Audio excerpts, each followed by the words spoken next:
Legends of Bigfoot have circulated the world for decades. But what does a paleoanthropologist, someone who studies Neanderthals and other ancient humans, have to say about the mythical ape-man?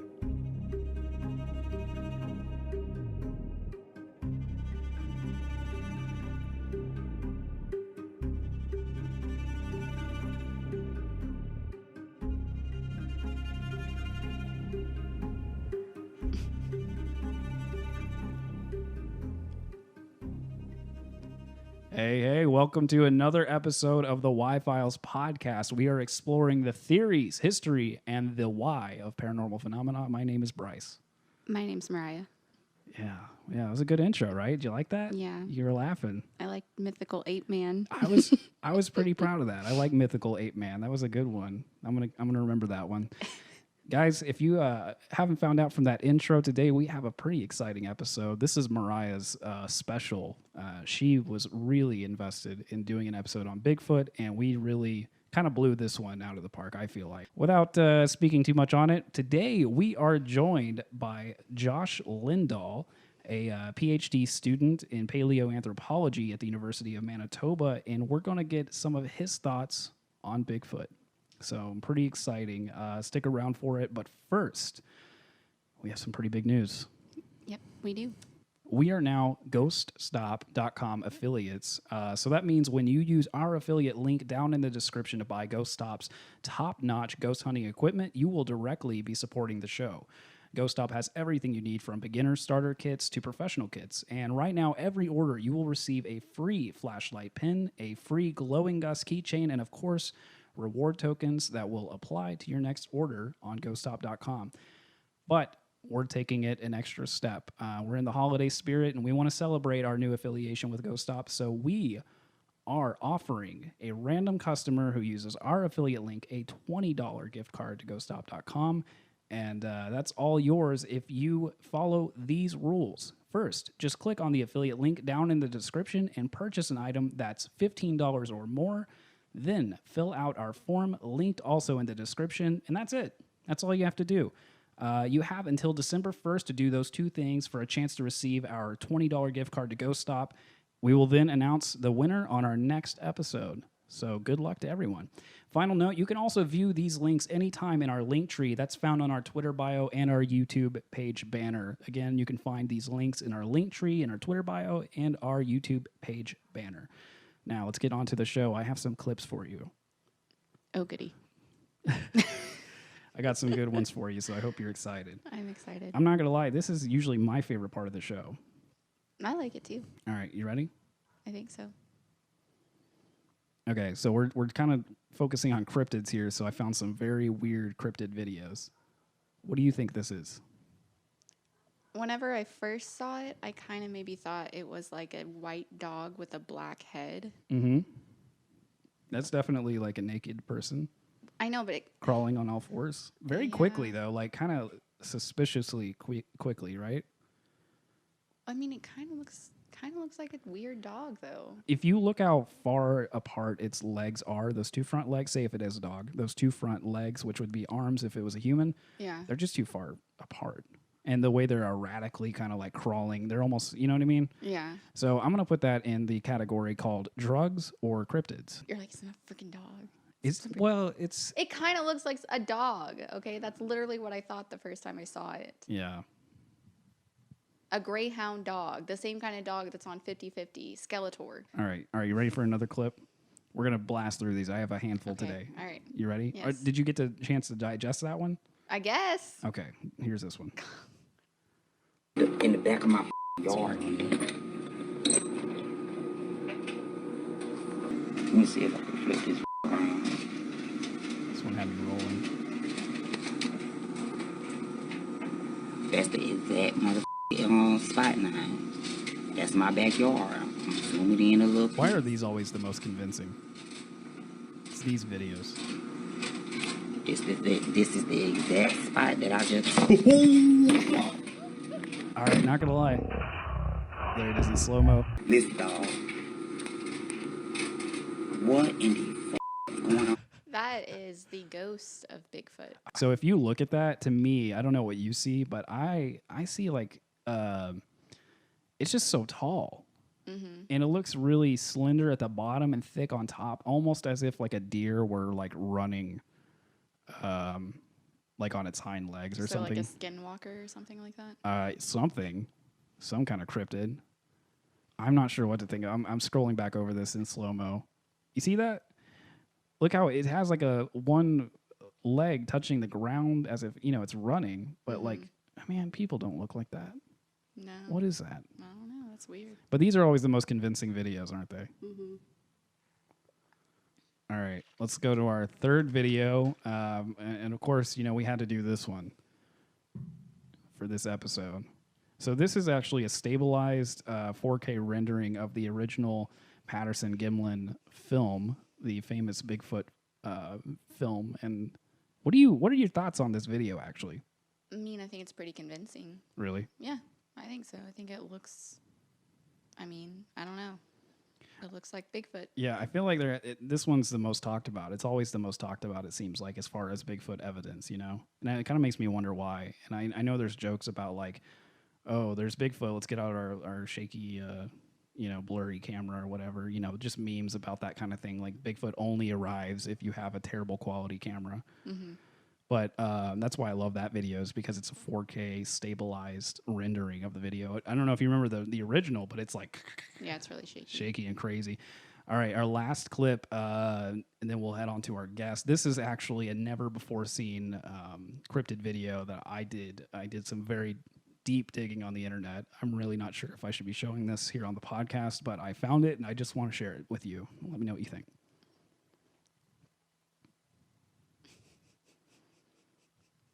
Incredible. I did a pretty good job editing that, I feel like. Yeah, you did. Okay, thank you. I shot it, though. Yeah, you did shoot it. We're losers. Well, that was to do the whole, like, oh, is it a man in a gorilla suit walking through? Yeah, this wasn't just us playing around. We were theorizing. Yeah. We were looking at... I actually have abnormally long arms. Yeah. My buddy Riley tells me I have orangutan arms. And so I feel like if anyone were to put this theory to the test, it'd be someone of my physique. I'm kind of thick in the middle. Mm-hmm. I got really long arms. Skinny legs. I'm skinny legs, but I'm also moderately tall. Mm-hmm. I'm average. But anyway, that was fun. Well, I'm glad you enjoyed those clips. Out of all of those, except for that last one, obviously, which one did you find the most convincing? Because to me, that second one, it's those videos. They get me. Or that person was doing laundry. You can hear their washing machine or dryer in the background, Mm-hmm. They're chilling out, smoking. They're just on Facebook Live. It's very, it seems like they did not prepare at all to do that. Mm-hmm. Those videos are my favorite. Well... So what is a cryptid? Define what a cryptid is. That's a good question. Let's look up the actual definition of a cryptid, because in my, what I would say a cryptid is defined as is like an unidentified, like, wildlife, mm-hmm. Like some kind of biological form that's not identified or reported on. Yeah. Let's check out what's the definition of cryptid. Some dictionaries and encyclopedias define the term cryptid as an animal whose existence is unsubstantiated. So it means that it's just, they're probably not reported on. They haven't been, recorded. They're not seen. Mm-hmm. That's what a cryptid is. Do you have a favorite cryptid? Because I feel like it's probably Bigfoot. Yeah, it is Bigfoot. What is it that let's go over this really quick before going into our guests. What is it about Bigfoot that you love? Because I like Bigfoot. Mm-hmm. I'm interested by Bigfoot, but some people love Bigfoot. I think it's also just the understanding of wanting to live alone in the woods. Oh, this got deep. It got way deeper than I thought. And just kind of wanting to seclude yourself, and I don't know. I think yeah, I kind of want to live alone in the woods too. Just be left alone from people. And then people are just like, ooh, and they try to get pictures of you and create you into this urban legend. But you just want to live your life in the woods, doing your thing. It's I can understand that. All right, I'm here to talk. If you need to talk, I'm just saying. Plus, I really like the environment too, mm-hmm. that Bigfoot typically lives in. Yeah. So I would like to spend a year of my life, searching for Sasquatch, but it's mostly not just because like I want to catch a glimpse of him, but I want to like, go to different national parks and walk around and stuff, and passively maybe sometime I might see him. You never know. That's kind of like a good excuse to get out and enjoy the national parks in the U.S. Yeah. Because that's like my excuse with fishing. I actually don't like fishing at all, but I like chilling out in the sun and just having a reason to sit out there. Yeah. So I get that. All right, last question. I actually had a last-minute poll on Twitter for everyone's favorite name for Bigfoot, because it's just something that I've thought. I was like, wow, there are so many different names for Bigfoot. Unfortunately, Twitter only allows you to list 4 items in a single poll, so I ended up listing Bigfoot, Sasquatch, Yowie, and the Grassman. I've never heard Yowie or the Grassman. I've never heard the Grassman, and the Grassman's my new favorite. Isn't Yeti one, or is that Yeti? for the Yeti is. It was also an option, but it wasn't an option in my poll because I felt like it was too obvious. Yeah. I wanted to go with Yowie and the Grassman. 2 super prominent names: Bigfoot, Sasquatch, and then Yowie and the Grassman. Which one do you like more, Sasquatch or Bigfoot? Sasquatch. Yeah. And I actually believe that's derived from a Native American language, Sasquatch. I don't think it's the actual word, but I think it's derived from it, from what I read. Also, I wanted to let our listeners know that we had some great information provided to us from our friends at Misfits and Mysteries blog and podcast. They have a great article called "Is Bigfoot Real?" It's packed with a lot of historical information, and it kind of prompted us to start talking more about Bigfoot and thinking more about Bigfoot. So if you haven't yet, check out misfitsandmysteries.com, and you will see so much great content on there. And Steve and Emmy are just great. So thanks, guys. All right, you ready to talk to Josh? I am ready. All right, let's talk to him.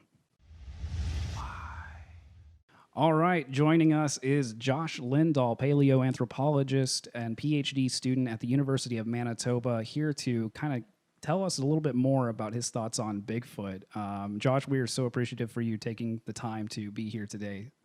Yeah, thanks for having me. Yeah, hey, thank you so much. And so we had a lot of questions. Obviously, we've kind of built a rapport, but through email, and we were asking questions and talking a lot, specifically even about the Patterson-Gimlin film. And you had some interesting insight on that, but we'll get into that later. But I was kind of curious about, as a paleoanthropologist, how did you sort of get interested in Bigfoot? Did it sort of fall in line with your study, or was this just like a side interest that came up? Yeah, well, when I was younger, I always had an interest in Bigfoot and aliens and sort of general conspiracy theories and stuff like that. And then sort of started to grow out of it, as most people do, and like not taking anything seriously, but just having it be a fun sort of entertainment. If I turn on the TV, I can find out it's a show about Bigfoot or aliens and then enjoy that for a little bit. Yeah. But then, as I started to specialize in anthropology, studying human evolution and primates and things like that, I realized that I had a lot of tools that I could use to critically assess evidence for Bigfoot or reports and see if there's any credibility to it. Mm-hmm. And I ended up going on a deep dive into the internet for a few years to see what was out there and see what I thought about it. And now I just like to spend a lot of time thinking critically about what it might be and if it might exist. Yeah, absolutely. I think that's just the fun of it. And I think out of all paranormal things that we talk about, I think Bigfoot is the most lighthearted. It's always the most fun to talk about because it's just the prospect of an ape-man, or as I called it earlier, a mythical ape-man living in remote forests in the, around the world, or specifically, in Northern California or wherever there might be reports of a Bigfoot. But it's just so interesting to us, and it's a fun conversation to have. And you told me actually that you are sometimes referred to as the Bigfoot guy. Is that true? I don't know that I'm referred to as the Bigfoot guy, but I definitely am not shy to mention to people that I'm interested in Bigfoot. So I'm sure that some people have some thoughts like that about me. And then, occasionally people who are interested in searching for Bigfoot will contact the university. Mm-hmm. And at least once or twice, that person has been sort of funneled in my direction. And I'm always happy to talk to people if you're interested in searching for Bigfoot and you think you've got some interesting evidence, don't be shy to contact your university, because if somebody's there, then you might get directed to them. That's awesome. Yeah, I love that. So typically when you're answering people's questions or like kind of going over these bits of evidence or like speculations and stuff like that, like is there a specific part of Bigfoot that you find, I guess, I'm trying to figure out my question here.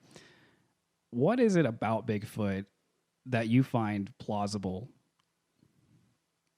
Yeah, I took a lot of notes leading up to this to make sure that I could like say this really clearly. But I think the really interesting part about Bigfoot is that um, it's more than just one thing. You know what it is it's a huge phenomenon, and part of that phenomenon is an animal that exists or maybe doesn't exist in the forest, right? Mm-hmm. And that's the part that I can speak to as a evolutionary anthropologist. I guess I should say the areas I sort of specialize in are morphology and taxonomy. So this is like especially bones. Morphology is the study of shapes. So this is understanding why animals are shaped in certain ways, why bones have certain features and stuff like this. Uh-huh. And then taxonomy is like species, classifying animals into different groups, right? And so that's the Bigfoot, the animal, is what I can really speak about, because if it's a real animal, then we can use our understanding of morphology and taxonomy and compare it to other animals and make some assessments. But to do that, you have to be able to disentangle what the actual animal is from the rest of the phenomenon surrounding it. Mm-hmm. And that includes the animal itself, if it exists, right? But it also includes misidentifications of that animal. It includes actual hoaxes, because we know that there are definitely real, like Bigfoot hoaxes that have been revealed. And that all goes into the mythology surrounding it. But then the mythology is even bigger because, as you've said, other cultures around the world have similar mythologies. There's the Yeti, of course. There's other similar creatures. There's the European wild man mythologies. And so in the mind of people in Canada or United States, when we think about Bigfoot, all those things factor into it. And so if it is a real animal, it's not all of the mythology surrounding it. It's just the real life part of it. And if we don't have the actual body of the animal to look at, it's really hard to know where to start to determine what's a myth and what's real, you know?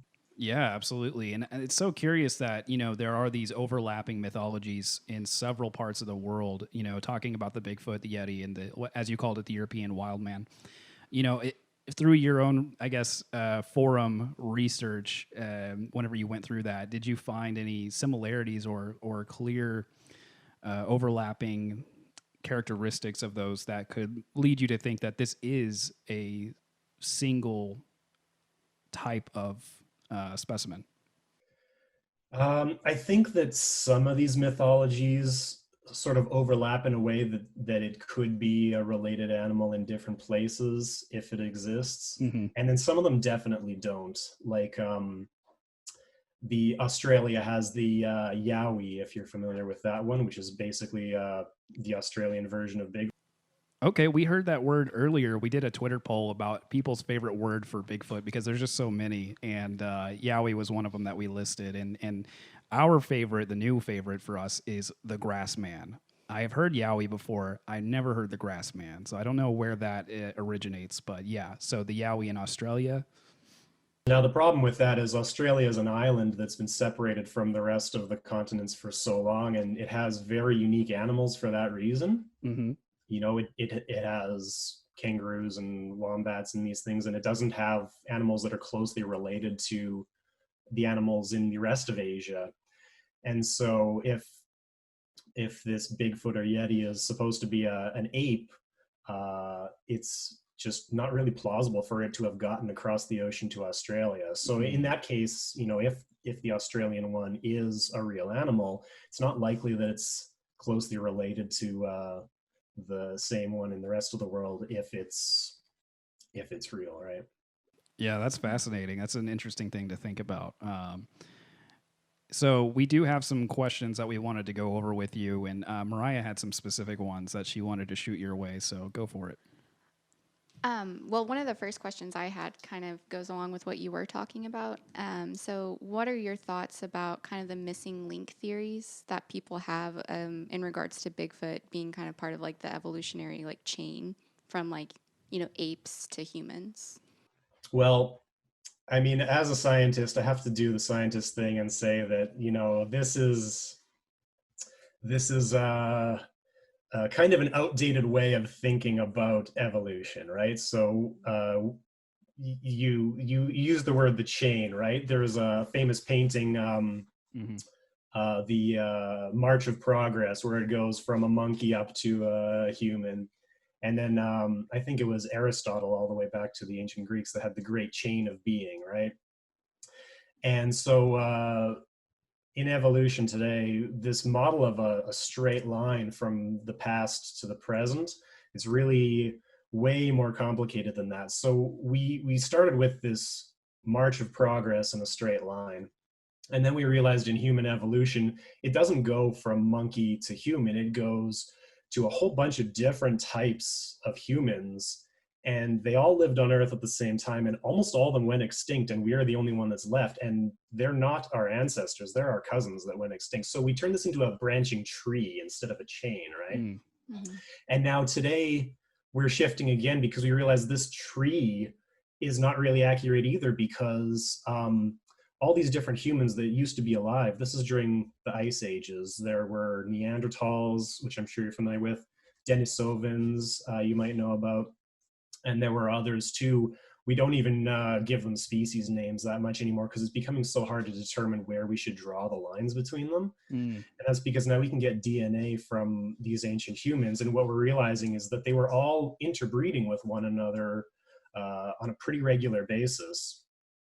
And so, all humans that have ancestry outside of Africa alive today have a small amount of Neanderthal DNA, which means we have a Neanderthal ancestor somewhere, right? Mm-hmm. Mm-hmm. And lots of humans have Denisovan DNA. The Neanderthals had our DNA.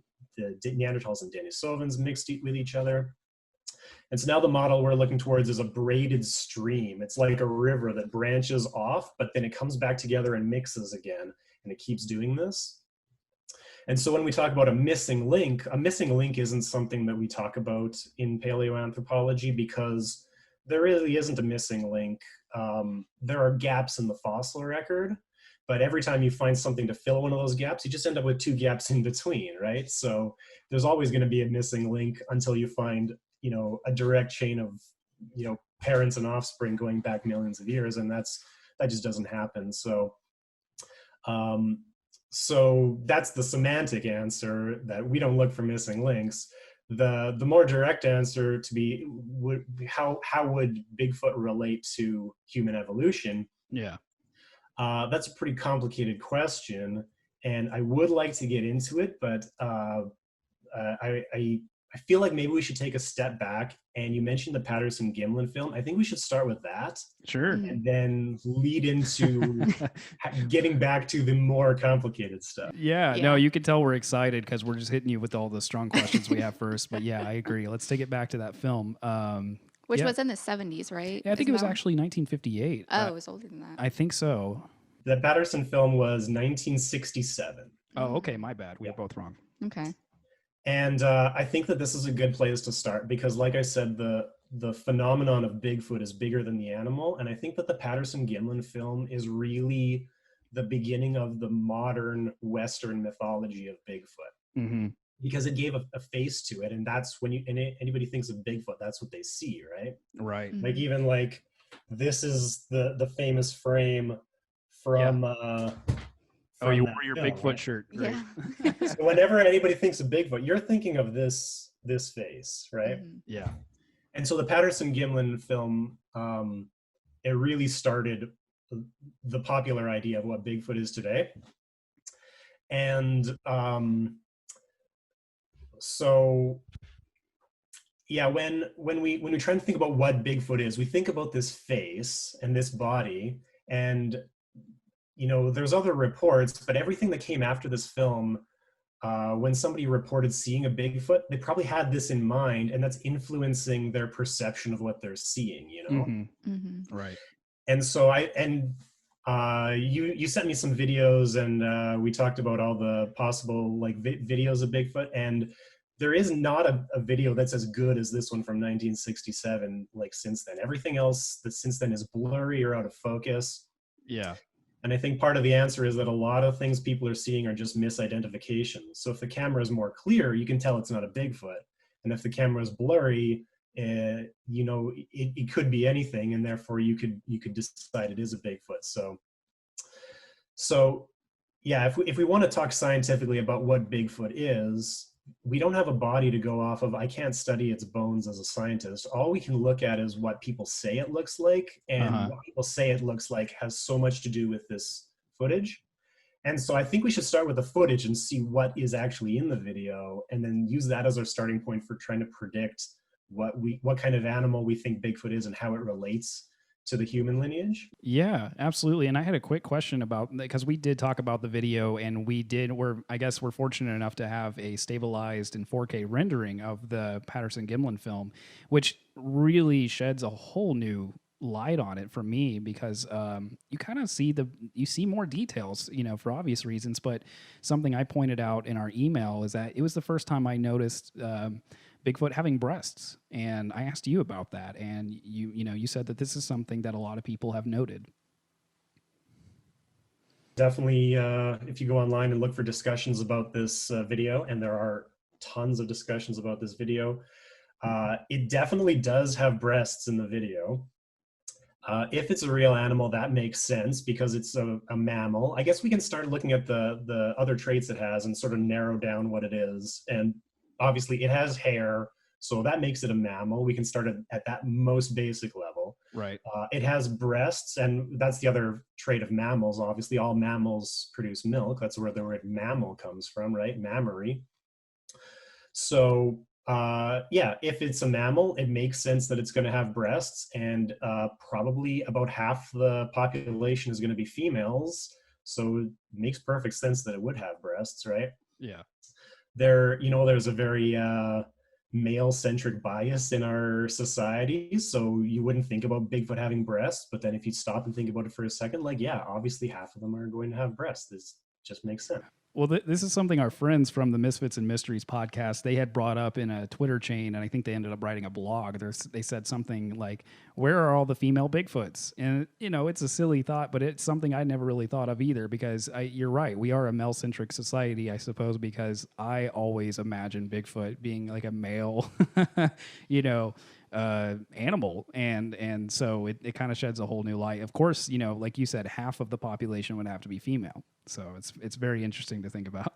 Yeah, I mean, there's other factors that could influence that, like lots of primate populations, lots of primate species have different social structures. So, like, for example, gorillas and baboons live in single male, multi-female groups. So you have one sort of lead male who controls a group of women, and then the rest of the males have to go off and live either alone or in bachelor groups. Mm-hmm. And then, of course, in mammals, males tend to be a lot more violent because they have to fight over access to females. So in that case, you might have more females alive at any given point in time because the males would be possibly fighting more often.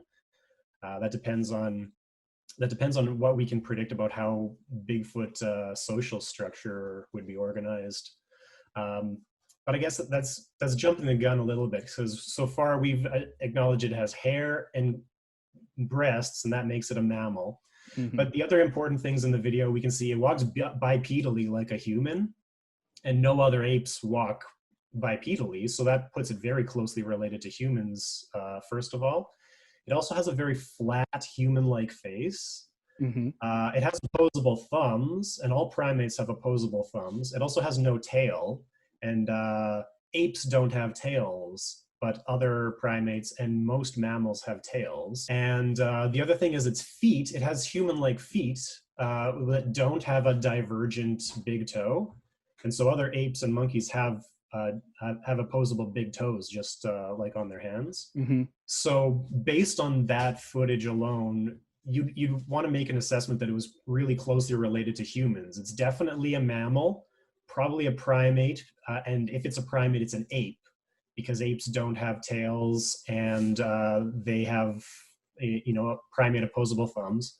But also, it's very closely related to a human because it has a human-like foot and a human-like face, and it walks like a human. Mm-hmm.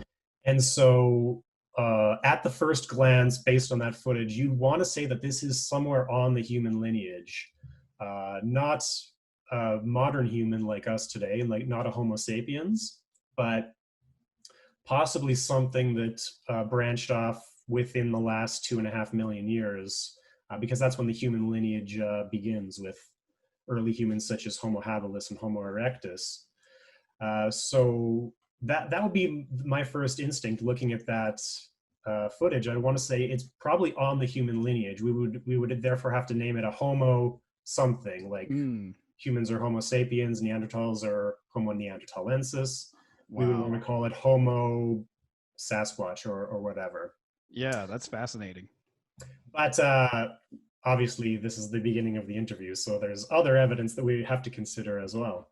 Sure, absolutely. And so whenever you are, I mean, it sounds like you are using the PG film, the Patterson-Gimlin film, as almost, your top reference, I guess, whenever you're looking at this. Is it because you don't consider other footage that you've seen to be reliable, or is it, what is it about this film specifically that seems to be the most referenceable?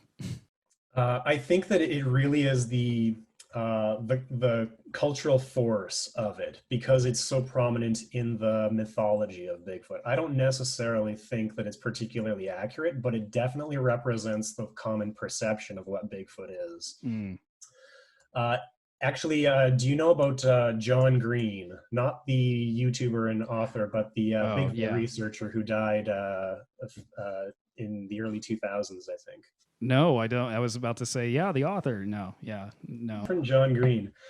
He was a Canadian journalist who became a big Bigfoot researcher. And what he did was he compiled a database of as many Bigfoot sightings as he could find. Mm-hmm. And this database, it's available online as a Microsoft Access file, if you can find it. I think that it's available on a Reddit post a few years ago, and I have it saved on my computer, and I reference it once in a while. Okay, yeah, we'll have to look into that. You might have to email that to me, and I can add that to our description for this video. For sure. And then anybody who is interested can look at it, and if you know something about statistics, you can make some assessments. And so bearing in mind that he is just compiling sightings, and he's not trying to determine whether or not they're credible. Mm-hmm. But you can still take a look at his data and look at the statistics behind it. And one of the reasons I do cite the Patterson-Gimlin film is when you look at this data, a lot of it, the averages of it really do conform to the Patterson-Gimlin film quite well. And so overall, I think that whether or not the Patterson-Gimlin film is real, it does accurately represent the most common perception of what Bigfoot is.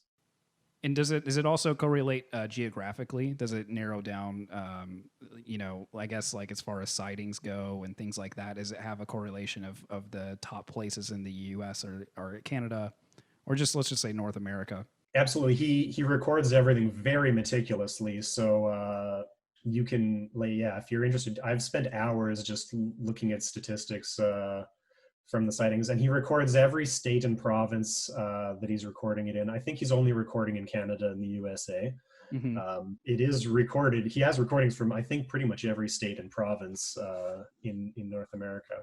Okay, wild. That's awesome. Yeah, we'll have to definitely take a look at that. Yeah, so just another one of our questions that kind of leads into that. So what would you say is Bigfoot's ideal environment?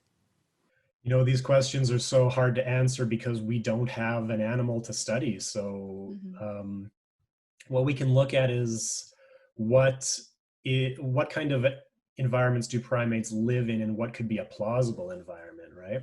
Mm-hmm. And obviously primates today are mostly tropical, which doesn't stand well for a North American ape. Right. But of course, there's a major exception to that most people don't think about if you're not studying anthropology, and that's that humans are primates, and humans live in every single environment, right? Mm-hmm. So it is possible for primates to live anywhere on Earth, except that humans are relatively unique in that we have clothes and houses, and so we're not really living in North America in the winter. We're living in microclimates that we're creating for ourselves, and Bigfoot can't really do that unless you think it's a lot smarter than the evidence suggests.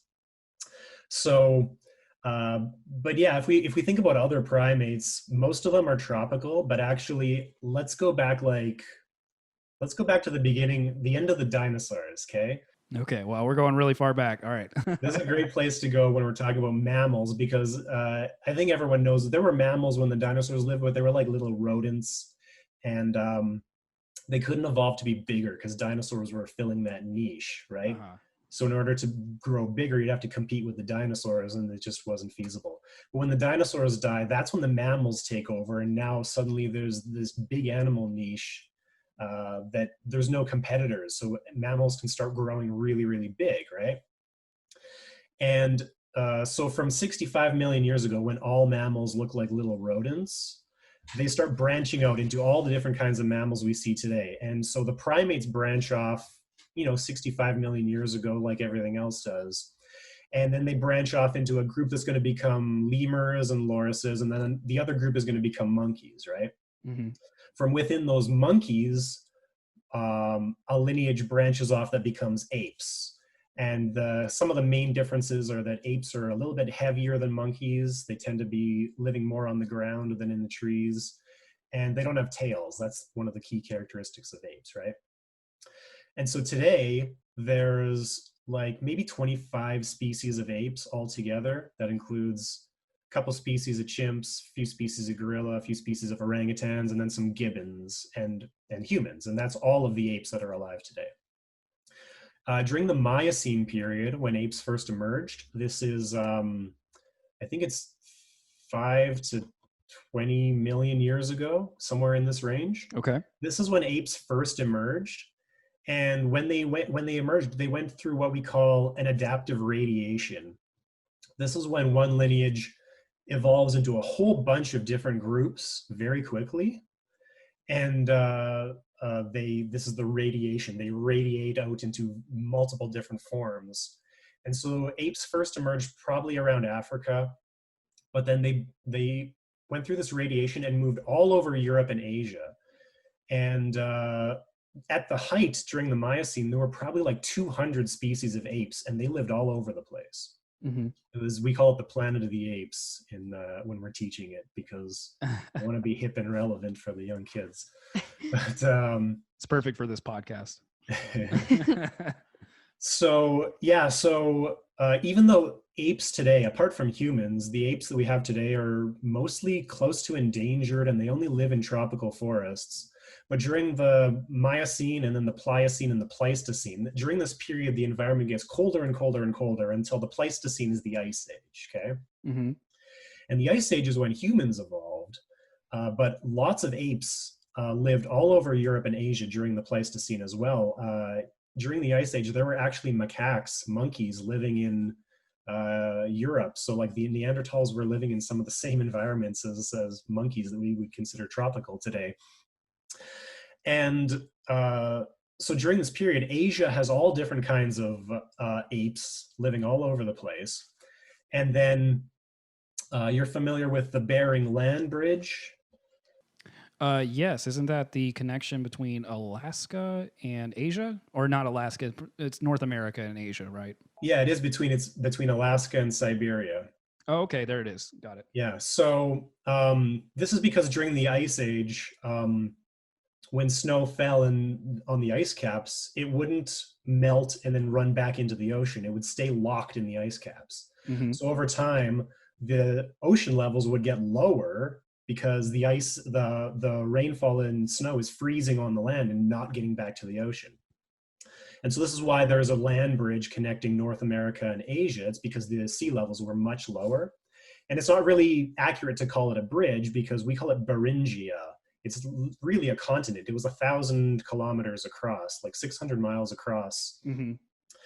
And so what happened is animals that lived in Asia were able to migrate into North America, and animals that live in North America were able to migrate into Asia. And the origins of a lot of the animals that live on these continents today are kind of surprising. Yeah, and then that's why we have alpacas and llamas in South America, because North and South America are the origin of camels. Sorry, I got a cat here. We got to know, what's your cat's name? This cat is named Kinky because she has a kink in the end of her tail. Aw, so well, cute. that's similar. We have a cat named Todd. We name her Kiki, so it's kind of similar. Luckily, she's not in here bothering us, so we're crossing our fingers throughout this recording. He is always bothering me.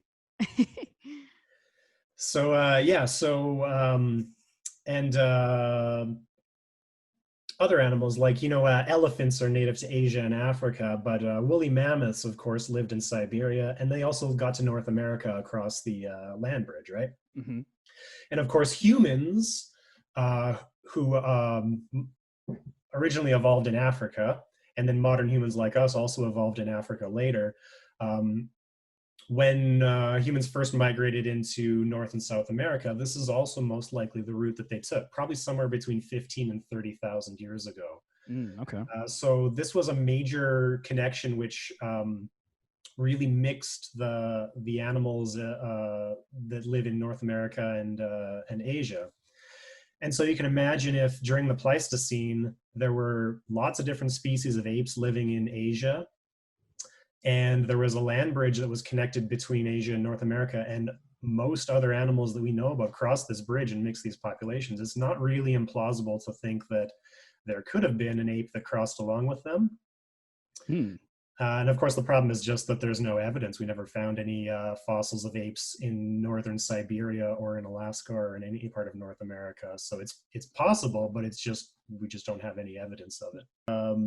One of the apes that lived in East Asia at the time was Gigantopithecus. Did you come across any of that in your research? Of course, yes. I think that's been a heavily discussed thing that I've seen, at least, of what could be Bigfoot, at least, or the explanation for Bigfoot is this giant ape, right?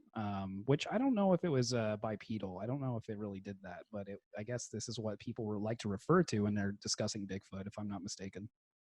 Yeah, and we can thank an anthropologist named Grover Krantz for that. He was an anthropologist who was working through the 70s and 80s mostly, I think. Uh-huh. And he was very interested in Bigfoot, and I think he was a good friend of John Green. So I think they collaborated on a lot of stuff. I think I hear, is there some spite, academic spite I hear in your voice for this guy, or is this? Oh, no, absolutely. I've never cited his work in an anthropological sense, so I only know him in a Bigfoot sense, really. Yeah. But no, I have no problems with him. I think it's great. I think that okay. I if, thought you if said I thought we there have was him any, to thank for this this correlation or this connection, but if I thought there was actual research I could be doing on Bigfoot, then I would absolutely be doing it. It's just that there's nothing for me to work on, Good point. Yeah. If there's any spite, the spite would be in that. So he believed Bigfoot existed, and he wanted to name it. And he thought that it was probably closely related to Gigantopithecus, because Gigantopithecus was a relative of orangutans, and it lived in China and East Asia. And based on the fossils, it was probably about the size of Bigfoot. It's bigger than a gorilla, and that makes it the biggest known ape that ever existed. So Grover Krantz thought that Bigfoot in North America could be a descendant of Gigantopithecus that crossed through Beringia with all these other populations. Okay. And he tried to actually name Bigfoot scientifically. He wanted to name it Gigantopithecus canadensis, Canadian Gigantopithecus. Oh, okay. Okay. And so he tried to give it that name. And there's actually a international Convention on Zoological Nomenclature, the ICZN, or ICZN, I guess you're American. So they told him, which is still the rule today, that you can't name an animal if you don't have a physical specimen of the animal. And this is what we call a type specimen. And so we deal with this in paleoanthropology, because if you find a new fossil, if you want to give it a new name, a new species name, the fossil that you found becomes the type specimen, which means that in the future, if you want to determine if something belongs to that species, you have to compare it to the type specimen. Oh, okay. You can't compare it to anything else. So the type specimen is what defines the morphology of that species.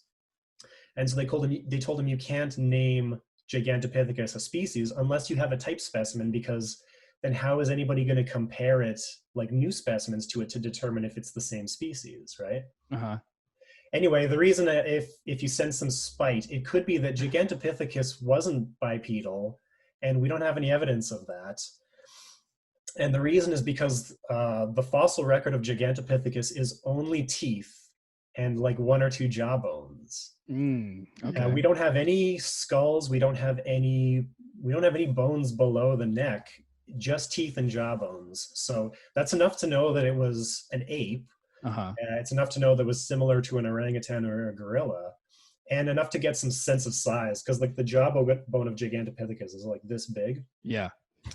But there's no evidence that it's bipedal based on that. It looks exactly like, you'd expect for a quadrupedal ape, like a gorilla or an orangutan.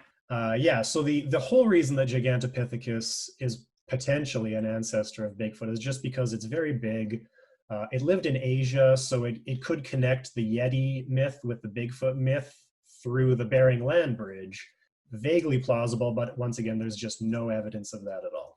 Well, that's fascinating to hear that broken down in detail, because, for me personally, I hear all of these details in fragments, and, it's kind of left up to enthusiasts like myself and like Mariah to kind of piece it together, and you kind of end up creating your own narrative in your head, and you're like, oh, well, that makes sense. Like, of course, that's exactly what that is, but hearing it, the amount of detail that you provide historically it really paints a different picture. So that's awesome.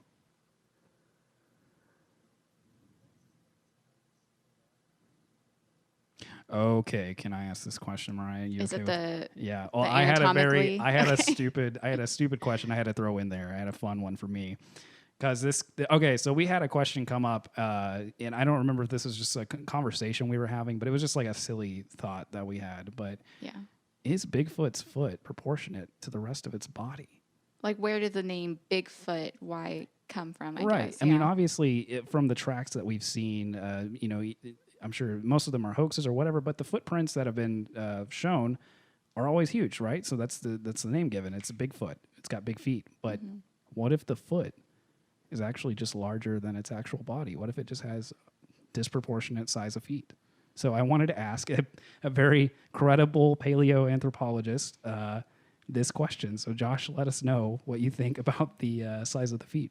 I think this is one of the few questions that we can answer with a little more scientific rigor than other questions, because everything else about Bigfoot is based on eyewitness reports, and they're just horribly unreliable, right? You just, it's not that people are lying, or it's just that,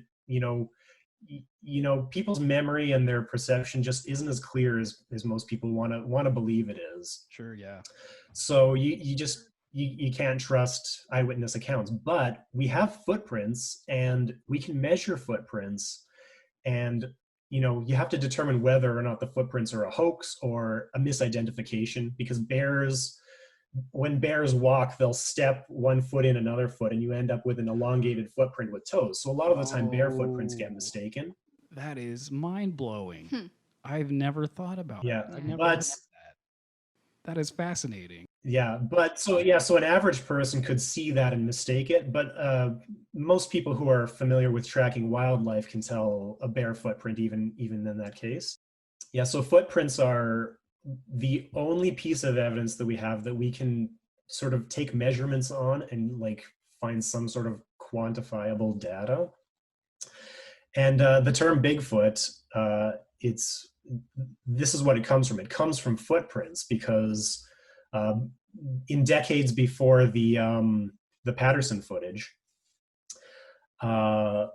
logging camps in California and Oregon and Washington were were finding these tracks of footprints that were big footprints, and they're big footprints because they're bigger than human footprints, right? Right. So that doesn't necessarily imply that the feet are disproportionately large on the animal. It just means that they're bigger than human footprints. And the actual name Bigfoot comes from, we know exactly where it comes from. It comes from 1958 in a newspaper report on a trackway of these footprints that was found by a guy named Ray Wallace, who I think he ran a construction company or a logging camp or something like this. Okay. And so they were finding these tracks of footprints around the camp, and the newspaper reported on it, and they gave it the name Bigfoot. And so the name Bigfoot for this phenomenon has only existed since 1958. Before that, the phenomenon existed, but it went by various names: ape-man or monkey man or wild man, or all these different possible names. And so the name Bigfoot comes from that. The word Bigfoot had been around before that, though. I believe there was some Native American figures that had that name. Oh, okay. And also it was used for some notorious bears in a few different parts of the country, like extra large and extra aggressive bears that had been terrorizing people, and they were also given that name. For the animal Bigfoot, 1958 is when that name was given, and it was given to the footprints.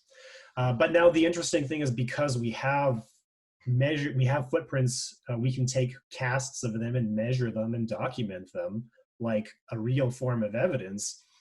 We can do some statistical analysis on them. And thankfully, John Green has a whole bunch of those in his database. In the version that I have here, had 1,027 footprints with an actual length recorded in inches. Okay. Wow. In the 90s, there was a researcher named Henner Fahrenbach, who was big into the Bigfoot community, and he used John Green's database at the time, and he published a report, I think in the Journal of Cryptozoology. It's not a reputable journal, and I don't think it exists anymore, but Hey, I would check out that publication, but yeah, I can understand if it not being the most credible, but I'm sure it'd be interesting. I was looking it up yesterday, and the domain name has expired, so I think it's a defunct journal at this point. I don't think it's active. Oh. But anyway, he used some of the statistics in John Green's database. He did a statistical analysis of them, and I couldn't find that exact paper. I think I had it saved somewhere, but I couldn't find it. Anyway, I just used the data in the database and did a analysis myself. And John Green added a few extra reports after that, because this was in the 90s, but John Green was updating his database well into the early 2000s. So this has, I think his original report had about 700 footprints, and I've got 1,027 footprints with a measurement associated with them in this database. Mm-hmm. The average size of these footprints is 16.1 inches, which is definitely bigger than a human footprint. And I remember in Fahrenbach's report, the average size isn't all that matters in statistics. You got to look at the range and the spread of these footprints, right? And so these footprints fall under what we call a normal distribution, where this is a bell curve, if you're familiar with statistics. Most of the measurements fall very close to the average, and then the farther away you get from the average, the fewer measurements you get. So this makes sense in a living population. Like humans, most humans are between 5 and 6 feet. Some humans are under 5 feet, some humans are above 5 feet. But if you group this on a graph, there'd be a big peak at the average, and then 4 feet, 6 feet on either side, you have much fewer individuals, right? Right. And so in his report, he argued that because the measurements of these footprints do follow a normal distribution, that's not suspicious. Like, that's what you'd expect from a real population. So that doesn't prove that it exists, but it does prove that the data doesn't immediately look suspicious as if it was fake, right? Wow. Yeah, that's interesting. Now, the data that I have is a little different from his. So what he said was that it had a bit of a negative skew to it. This would mean that it has more outliers on the low end than on the high end. Mm-hmm. And that's also what you'd expect in a living population, because you've got children, right? And children have small feet. Yeah. So are you saying that there were more reports of the smaller feet than the larger ones? Is that what you're saying? That's what he had in his data, but that's not what I have in my data here. In fact, the average that I have is 16 inches, but there's at least one recording of 31 inches, which is twice as Whoa. large. Yeah, Jeez. that's ridiculous. So that would be like having a human with like a 24-inch foot. Like it's just not reasonable. How would you miss that? You know, that's where I kind of have to draw the line on certain things of like, okay, how are we not seeing this creature with What that tells us is that if Bigfoot is a real animal that really exists, the data that we have is not good because that one's obviously not real, right? right. And if one of them is not real, a lot of them are not real. So you have to imagine a lot of these are going to be fake because we know people have fake footprints. Mhm. And some of them might be misidentifications of bear footprints. Some of them could be, just human with big feet. The average is 16, but there are footprints as low as 4 inches here. So if you're measuring a footprint that looks like a human footprint that's like 11 or 12 inches long, because there's a lot of 12-inch footprints in this data set. How do you know that's not just a human footprint? That's probably Yeah. a safe bet. It's just a human foot. Well, I was wondering too, like if the footprints in this database, are they more like bear claw looking, or are they more like toes? Yeah, how do they vary, I guess, in shape? Well, the database does have some info about that, but I think there's a few other things we can look to here. So first of all, I'd like to point out that Ray Wallace, the guy who found these tracks where the newspaper coined the term Bigfoot in 1958, Uh-huh. after he died in the early 2000s, his family came out and said that it was a fraud all along, and they showed the wooden Bigfoot, the big foot cutouts that he used. He put them on his feet and he stomped around. Okay. Mm. And so other people have disputed this, but it seems like the original Bigfoot footprints were fake. Okay. Well, But yeah, so how would you tell if a footprint's fake? Well, if a footprint is a real animal footprint, they're not going to be identical every time. But if you have a wooden foot strapped on your foot, the imprint is going to be exactly the same every time, right? A Mhm. real foot is going to bend and shift and it's going to look slightly different. And so that is one of the ways that people use to try and determine whether or not footprints might be fake. And now there's a famous trackway that is used as a good support of real Bigfoot footprints, and it's I think it's called the Cripplefoot Trackway. okay. That's because one of the feet of this animal was malformed. It had an injury to its foot, and this trackway, this was in northern Washington in, I believe this was 1968, the year after the Patterson-Gimlin footage. Oh, okay. So ideally, for context, this would be possibly like, prime time for fakers. Yeah, exactly, right? Okay.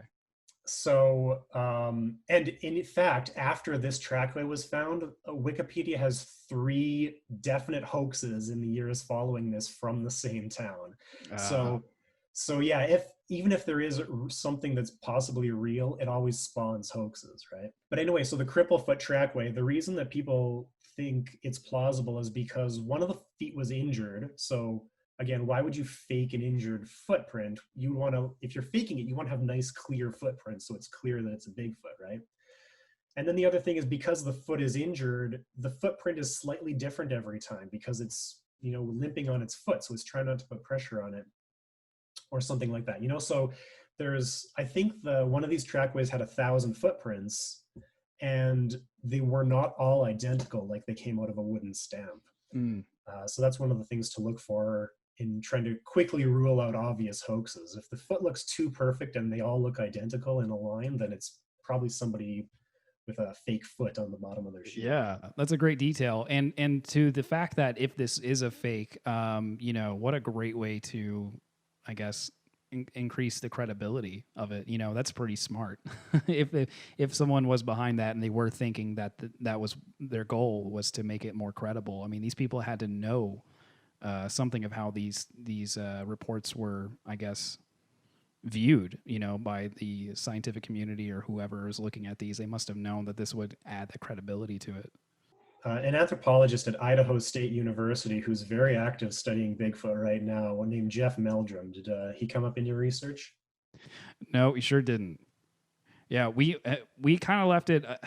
We did a good amount of research like 4 weeks ago, and then we were like, well, I think this guy's going to blow us away with what he has to say, so I don't want to look too stupid. So let's just double down and look really stupid. So Jeff Meldrum, I think, is usually considered to be one of the most credible people who's like actively researching Bigfoot right now. Uh-huh.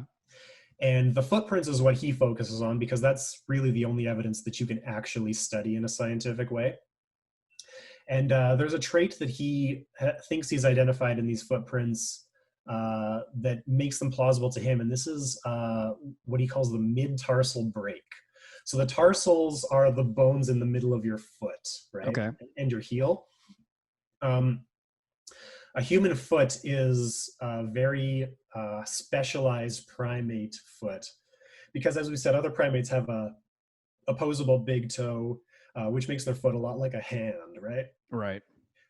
Human feet wouldn't work very well if we had a thumb sticking out the side of our foot because we'd be tripping on that because of the way we walk upright, right?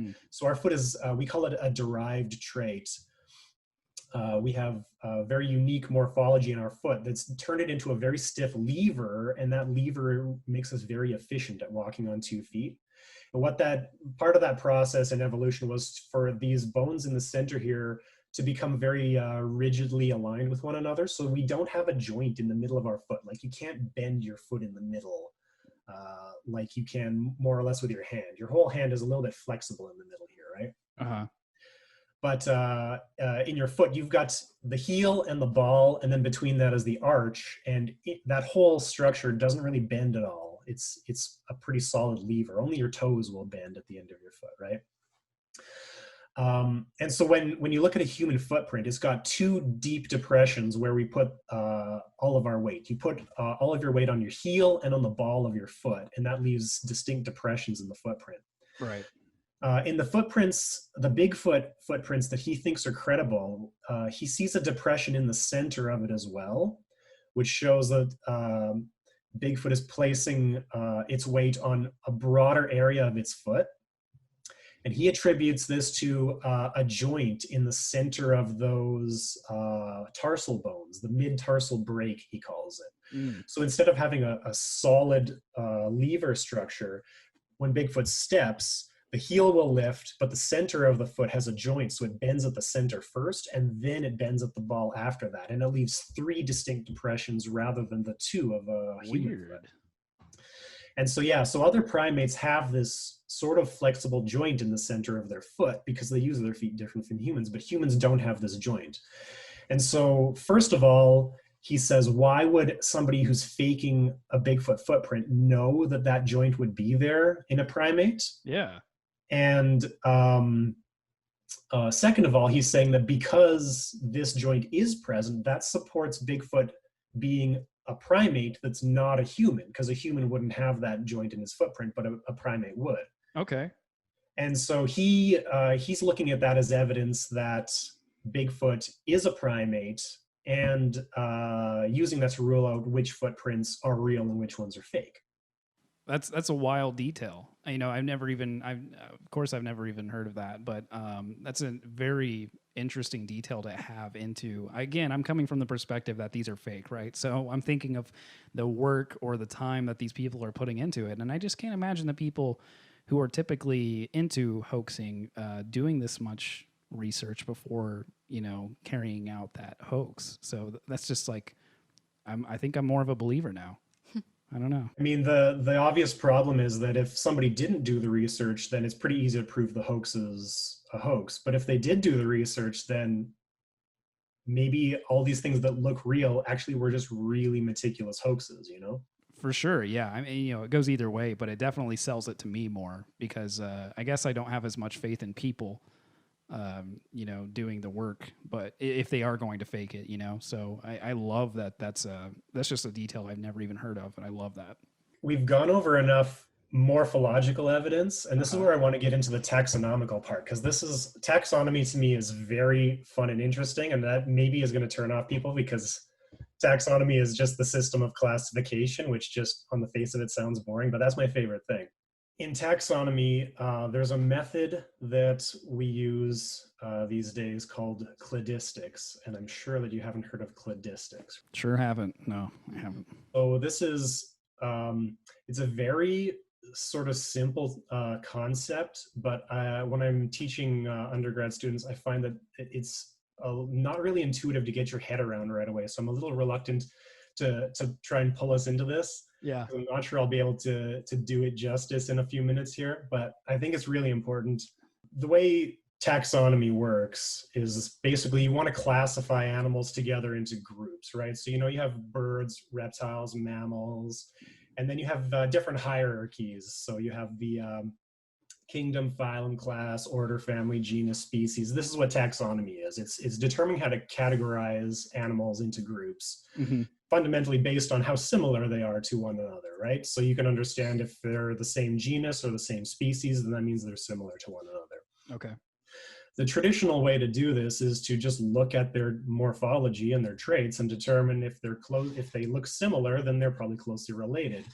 But the problem is that this can lead you down the wrong path because of the concept of convergent evolution. If a trait will evolve independently in two different groups and make them look superficially similar. So like notoriously Aristotle, we can always go back to him in science because he like had an opinion on everything and he was like wrong pretty much all the time, right? And so he came up with the great chain of being and he classified all the animals and he included bats in birds because obviously they fly, right? Right. But we know today bats are mammals and that the fact that they have wings is convergent evolution, and that if we look at the morphology of their wings, they're not really similar to birds at all. They just do the same thing, right? Right. So cladistics is a method of sorting out whether or not traits that are similar because of a close genetic relationship. Okay. And the way it does this is to look at what we call shared derived traits. So a primitive trait is an old trait that's found way back in an ancestor. But a derived trait is a trait that has evolved to be different, okay? So in primates have opposable thumbs. But the rest of mammals don't have opposable thumbs. So what we would say is that in primates, an opposable thumb is a derived trait. And because all primates share this trait, what this tells us is that at some point in time, a mammal evolved an opposable thumb. And then when that mammal had offspring, they all also had the opposable thumb. And then as they branched out, every offspring after that one first ancestor also shares that trait. That means that because they all share one common ancestor, they're all one related group. And we call that group a clade in cladistics. Okay. So a clade is a group that includes an ancestor and all of its descendants. And the way we determine if the descendants share a common ancestor is whether they share derived traits, okay? And so in apes, I mentioned that apes don't have tails, but all the rest of primates and most mammals have tails, okay? So in mammals, a tail is a primitive trait. It goes way back. In apes, the lack of a tail is a derived trait. That's a new trait that apes evolved. And the oldest ancestor of apes lost a tail, and then all of the descendants of that ancestor also didn't have the tail.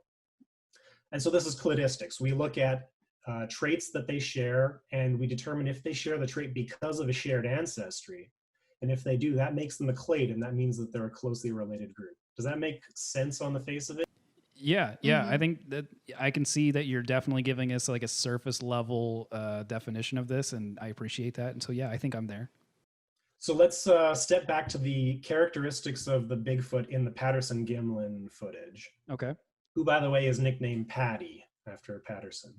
Oh, okay. So, all right, wait. We know she's a female because she has breasts. So okay, perfect. Okay, so I did see that name earlier, and I was like, oh, okay, Patty. I got it. The confusing part is that Roger Patterson's wife was named Patricia, and she also goes by Patty. So. Oh. Weird move, Patterson. I don't think Patterson. He died only 5 years after the footage, so I think that this is the folklore afterwards decided that the Bigfoot's name was Patty. Oh, okay. All right. That makes more sense. So anyway, Patty the Bigfoot in the footage, we went over some traits. She has hair, which makes her a mammal. So hair is a shared derived trait in all mammals, and we all have hair because our common ancestor had hair, right? Mm-hmm. And this is why whales are mammals, even though they don't have hair, because the shared ancestor had hair and the whales lost it. So that's a derived trait in whales, right? So the other traits that Patty has are bipedalism, a foot without an opposable toe, Mm-hmm. a flat face, right? These are all human traits. They're different from other apes, right? Mm-hmm. So Patty doesn't have a tail. That makes her an ape. But the bipedalism, the shape of the foot, the shape of the face, these are all human-derived traits that the other apes don't share, which means that cladistically, based on that footage, that would make Bigfoot a human on the human lineage, right? Okay.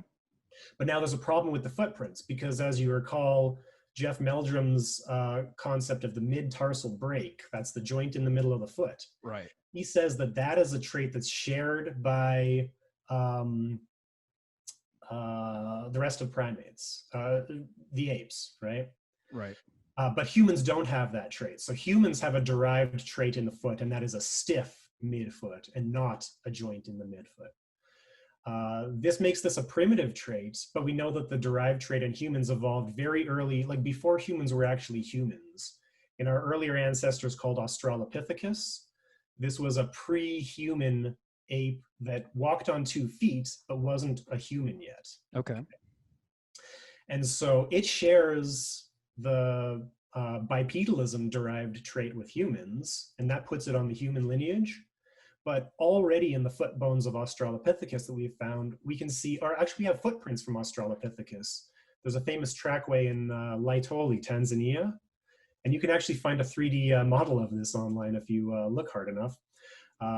There's an Australopithecus about 3.5 million years ago, walked across a layer of volcanic ash. A volcano had just erupted. This is in the African Rift Valley, so it was very volcanically active. Mm-hmm.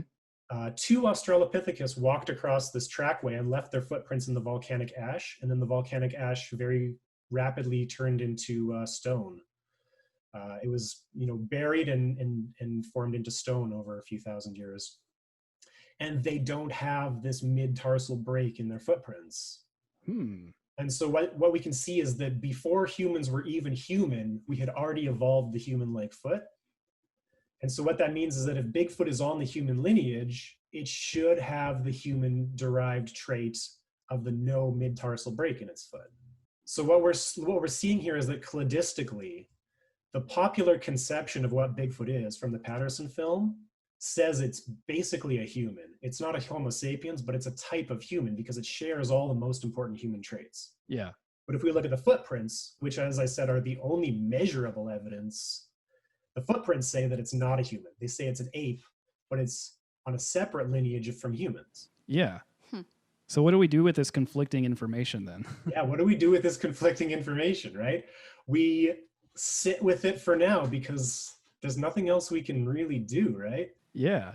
I mean, we can come up with some other explanations. Basically, what we can say is either all that information is good and we have a lot of coincidences, right? What that would mean is that if the footprints are good, that means that Bigfoot is on a lineage separate from humans, possibly Gigantopithecus, because we know that Gigantopithecus is not on the human lineage. Mm-hmm. And so if Bigfoot goes through the Gigantopithecus lineage, we would expect it to have the mid-tarsal break. That makes sense because that's the primitive trait in apes. But then that means that the bipedalism is what we call convergent evolution. It doesn't share bipedalism with humans because we have a common ancestor that was bipedal. It means that our common ancestor was not bipedal, that we both coincidentally evolved bipedalism at the same time. Okay. It also means that they coincidentally evolved a shorter face at the same time. And it coincidentally means that they lost their big toe diverged at the same time, even though the joint in the middle remained, right? So this is, in cladistics, we use the concept of parsimony. This is how likely something is. Okay. And the more coincidences you have to add together, the less parsimonious it becomes. Got it. So it's always possible for convergent evolution to do all these things, but it's just every time something happens twice, it's unlikely. Yeah. So if it happens twice and then another thing happens twice and another thing happens twice and both lineages follow exactly the same path, you're like, this is very, very unlikely. Right. Right. So on the one hand, it could be convergent evolution, and it's just like the most unlikely evolutionary thing that happened in recent, evolutionary history, or something's fake. There's just too many coincidences for this to, yeah, I don't want to repeat everything you said, but that's fascinating.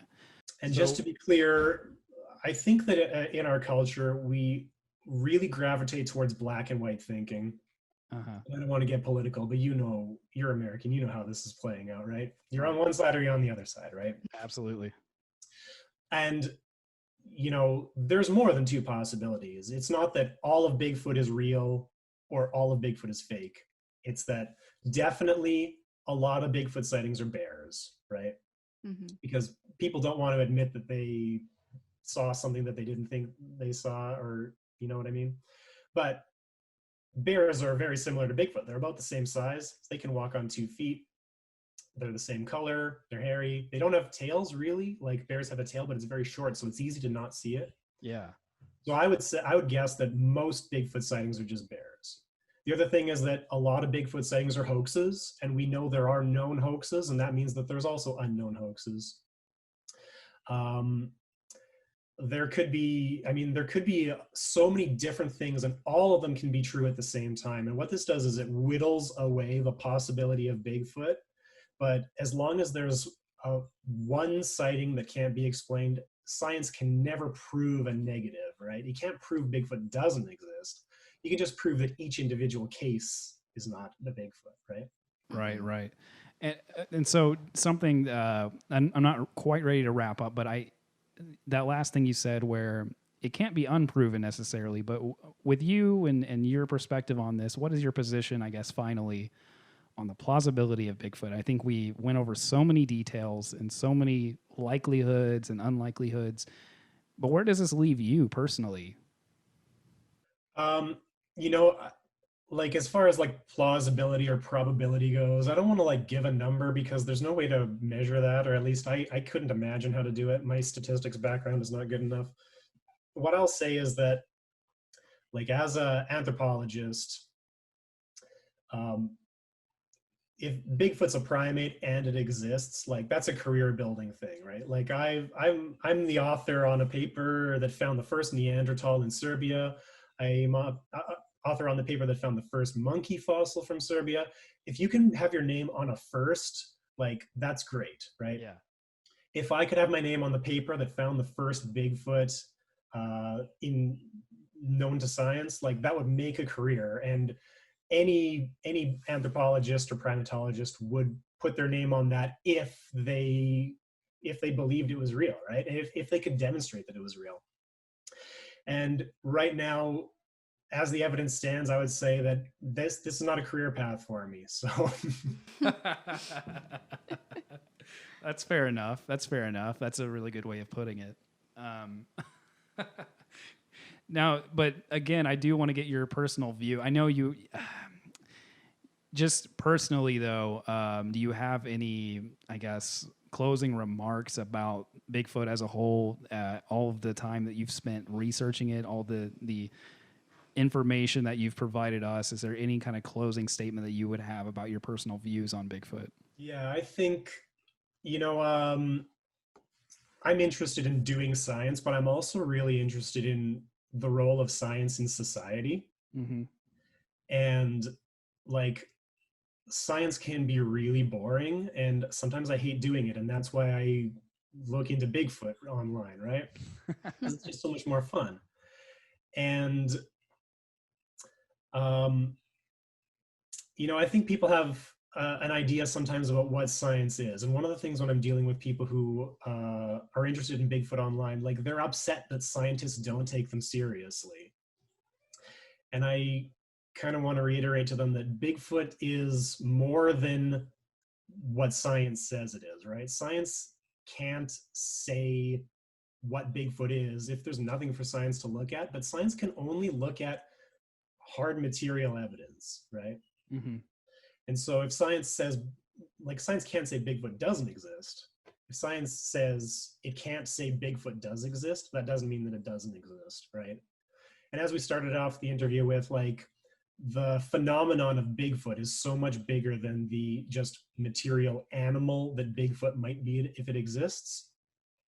And this is part of our culture. It's there's the mythology, there's storytelling, there's personal experience, and there's all these aspects to the Bigfoot phenomenon that are more than what the animal is.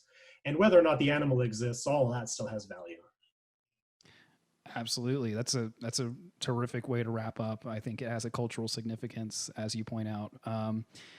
Final question for you, Josh, and then we'll let you go. But are there any other unexplained cryptids or legends that you find fascinating? This is something that we're starting to delve into more outside of Bigfoot, but I've started to read a little bit more about, I don't know if I'm pronouncing it correctly, the Wendigo? I don't think it's dingo. It's like spelled Wendigo. Wendigo? Okay. Yeah. Those things. And also skinwalkers. I don't know if you have any opinions on other cryptids. These are all traditional. Most of these you're mentioning are Native American traditional mythology. Yeah. I think there's a lot of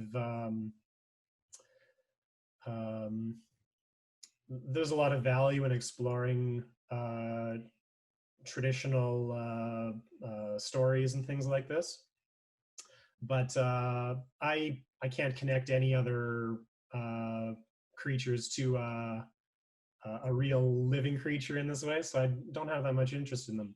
What I'll say is that in my career as an archaeologist, one of the things that gets lumped in with paranormal and conspiracy stuff is the aliens, the ancient aliens theories. Sure, yeah. So I have a lot of interest in that professionally, and if you ever wanted to talk about aliens and archaeology, I'd love to come back and talk about that. Josh, we want you to come back so badly. We love aliens too. And oh my talking God. about, we're definitely going to do like an aliens episode. More than aliens, I love ancient architecture and finding theories. I love the speculation of the pyramids, and I love all of that crap. So I would love it if you came back, Josh. This has been so much fun. I hope you had a good time today. I had a great time. Lots of fun. Hopefully people enjoy what I have to say. Oh, I'm sure they will. I think your voice is absolutely valuable, and I love, you have this great perspective of bringing science to the conversation, and I think that's an important thing, and I hope that we could facilitate that through our platform. I'd just like to apologize to anybody who's a Bigfoot enthusiast listening, who's probably screaming that we didn't even talk about DNA. Take a whole other episode. Well, I think it deserves it, and again, that's just another thing that I'd love to talk about with you in the future. So. Anyway, I think this is a great time to wrap it up. Thanks again, Josh. Have a great day. Yeah, thanks for having me. Thank you. Whew, man, that was Josh was incredible. Incredible guest. That was some good information. He came in with some incredible information, things I've never even heard of, things I've never thought of. I mean, that really blew me away. So are you now, would you say you're a believer in Bigfoot? You know what's wild? Is I came into today's interview thinking that he was going to crush any sense of belief that I might have for Bigfoot. But I feel like he's kind of amplified it. Like you're a little bit more believing of it? A little bit. Just because it's not so much, he talked a lot about like the likelihood and the unlikelihoods. Just too many coincidences, had to take place for Bigfoot to exist the way that it supposedly does. So in that regard, it's like, Bigfoot doesn't exist then. That makes sense. But it's so quirky. There's just too many quirks. There's too many weird, odd details about it that I actually never knew about. Well, I like what he said about how, like, as part of like being kind of like in the scientific community, that like you can't disprove it. You can only disprove certain accounts of it. But because like there's always like the gray area or the possibility of it. Yeah. And so like you can't say with absolute certainty like Bigfoot isn't real because you don't know, you know. But we've never found like a body or bones or Sure. I a mean, fossil or anything like that. right. But Yeah. and that's always what I think is it's not that necessarily that I believe in Bigfoot, but I believe in the possibility of it, and I like the possibility of it. I agree. I think I'm there with you. I think I'm on that level. Yeah. Wild. So to wrap things up, I'm still just blown away. That was such a fantastic interview, and I just want to let Josh know that we really appreciate him, and he proposed coming back for some other topics to explore, and we are 100% down for that. So we hope to have Josh back very soon. Because I know we went over a lot over the Patterson-Gimlin film, which I had no idea that we would be going over so much detail of that film itself. Yeah, I didn't know she was called Patty. It's famous for a reason, right? And I think I love what he said about how Bigfoot itself has such a cultural significance to North America that, you know, Bigfoot's never really going away. He didn't really say that. I'm just interpreting like, oh, okay. When he said that, I was like, oh, so Bigfoot's always alive in our hearts. Right? Didn't you feel that? Maybe that was just me. So, you know, I asked Josh, you know, where does that leave us? We have so much conflicting information about it. I think it's easier to say it's all a hoax. Mm-hmm. But I can honestly say that I came out of that talk with him having more fun believing. Yeah. And I think we should definitely go searching sometime. If you had to search for Bigfoot, where would you search? Northern California. Just because of the film, the Patterson-Gimlin film? Well, also, it's just beautiful, too. I think it is very beautiful. Yeah. Those who are listening and watching on YouTube, let us know down in the comments. If you were to look for Bigfoot, where would you go? That's what I want to know. We're going to take down a list of places that you would like to know. Yeah, then we Bigfoot's can at. road trip there. That'd be perfect. Yeah, tell us where to go. But hey, if you guys enjoyed today's video, go ahead and hit that like, subscribe for more content, obviously. We really appreciate that. And comment your thoughts on Josh's perspective. I know he came in with a lot of information, and it was really exciting to have him here. So we'd love to hear your feedback on today's episode. I have one last big news to announce. One last big news. That's not even a phrase. I have one last thing I want to announce before closing the podcast. Let me get it. Viewers and listeners, if you enjoyed today's interview with Josh, let us know down in the comments below, and we'd love to hear your feedback. We know we had a really great time having him here, and he provided so much great perspective and information. Obviously, if you like what we're putting out, go ahead and subscribe to our podcast on YouTube or Apple or any of the podcast platforms. That is greatly appreciated. We have one last thing we want to announce, actually. You can now buy us a coffee. That's right. You can go to buymeacoffee.com/yfilespod, and you can actually support the show by buying us a coffee with $1, $3, or $5 through that website, buymeacoffee.com/yfilespod. Your generosity will be announced on the next episode of the show, but we want you to keep in mind that subscribing, leaving comments, and reviews of the podcast is honestly, it's more than enough. So there are no expectations on our viewers doing this, but it is something we wanted to put up. We do appreciate a good coffee, and this show does have its own coffee budget because we're blazing through them. We're just slamming them back. So we appreciate all of you tuning in today, and hope you're having a great week. Bless. What? What would you? Any final thoughts, Mariah? Let us know if there is any other cryptics or legends that you believe in that we could possibly investigate further and do an episode about. That is a really great point. Yeah, we would love to look into more cryptids. So yeah, perfect. Any kind of spooky legend or anything like that. And thanks again to Ghost Stop for allowing us to be an affiliate. We are so excited. And if you want to use our affiliate link, it is placed down in the description below. And so is the Buy Us a Coffee link that will also be placed down in the description below. And that's it. Thanks, everyone. Woo. Bye. Bye.